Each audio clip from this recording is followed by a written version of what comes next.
C'est donc une nouvelle séquence dans la crise diplomatique qui secoue la France et le Mali. L'ambassadeur Joël Meyer a 72 heures pour quitter le Mali. La décision a été prise par les militaires au pouvoir qui évoquent dans un communiqué que l'on va voir des propos tenus par les autorités françaises à l'endroit des autorités de la transition. James André, bonjour. Bonjour. De quels propos s'agit-il ? Alors, il s'agit de propos qui ont été tenus le 28 janvier à la suite de la demande de la junte au pouvoir au Mali, donc du retrait des soldats danois dans le cadre de la force Takuba, ce que les Danois ont accepté de faire. Et effectivement, il y a eu une prise de parole le 28 janvier. Je vous propose de l'écouter. C'est le plus simple. Vous allez voir tout de suite de quoi il en retourne. Cet engagement international s'inscrit aujourd'hui dans un contexte nouveau. Les mesures d'entrave de la junte illégitime malienne, mesures d'entrave à l'action de la communauté internationale et des États européens. Face à la fuite en avant de la junte, fuite en avant qui ne cesse de s'accentuer, nous sommes solidaires de la réaction des pays de la CEDEAO qui l'ont fortement et courageusement condamnée. Alors, il y a eu ces propos, donc je voudrais dire ici avec beaucoup de force que cette junte est illégitime et prend des mesures irresponsables, ce à quoi le ministre des Affaires étrangères, Abdoulaye Diop, le ministre des Affaires étrangères malien, a répondu sur l'antenne de France 24. Voilà ce qu'il avait à dire. Ce sont des propos empreints de mépris, ce sont des propos que je condamne, qui sont inacceptables, et je crois que les insultes ne sont pas une preuve de grandeur. Nous sommes disposés à discuter avec la France ou d'autres sur des questions de substance. Il ne s'agit pas de questions irresponsables. Ce que nous essayons de faire, c'est de défendre les intérêts de notre pays. Alors voilà, vous le voyez, une passe d'armes qui est le dernier chapitre dans une montée de cette brouille diplomatique qui finalement va prendre départ au moment où effectivement la France va annoncer la réduction de cette opération Barkhane. Elle s'est retirée de 3 de ses bases les plus avancées au nord du Mali.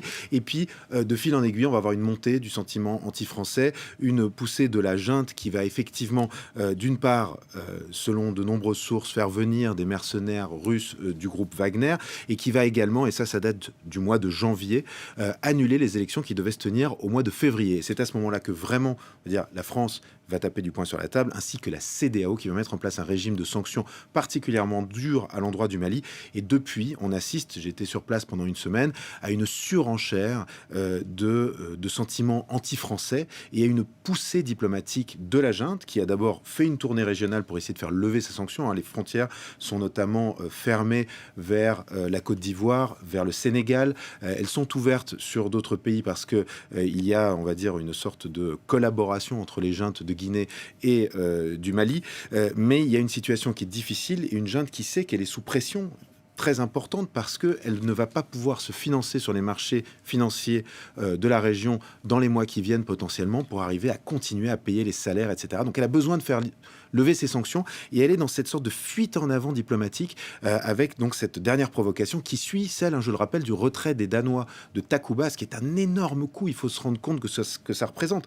La junte a dit aux Danois qui avaient envoyé 90 soldats dans le cadre de cette force Takuba, qui est donc des forces spéciales européennes qui travaillent ensemble sous le contrôle de la France dans le nord du Mali, mais ce n'est pas le seul pays. La junte a déjà laissé entendre qu'elle pourrait demander à d'autres pays de se retirer. Et donc ça, c'est en train de détruire cette force européenne qui était voulue par Emmanuel Macron notamment.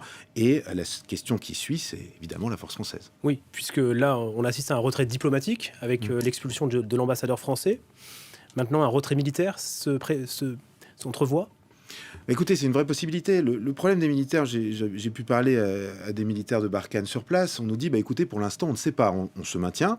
Il faut savoir que tout cela est très encadré. Il y a des traités qui sont en vigueur. Et d'ailleurs, c'est par rapport à cela aussi que les Occidentaux sont vent debout par rapport à cette histoire de Takuba. C'est qu'il y a un traité de 2014 qui est très clair, qui stipule qu'il y a une intervention militaire française qui est parfaitement encadrée, que tout cela est appuyé aussi sur d'autres traités. Donc les militaires français disent, écoutez, techniquement, légalement, on a le droit de rester. Maintenant, si on n'est pas les bienvenus, à un moment donné, la question va se poser. Et il faut savoir qu'effectivement, il y a 4 piliers à cette opération Barkhane. Ça a été défini lors du sommet de Pau en France. C'était en 2020. On a dit, voilà, il faut qu'il y ait un volet militaire, un volet politique, de stabilité politique dans le pays. Il faut qu'il y ait du développement dans le nord du Mali. Il faut qu'il y ait une une reprise de la présence de l'État.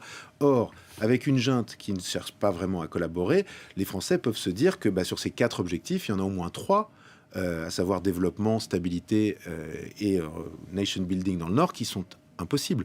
Donc, dans ces cas-là, comment peut-on gagner? C'est une vraie question. Et dans ces cas-là, pourquoi rester? Donc évidemment, la question va se poser avec, on l'a entendu, les Français qui disent jusqu'ici, nous voulons continuer à lutter contre le terrorisme au Sahel.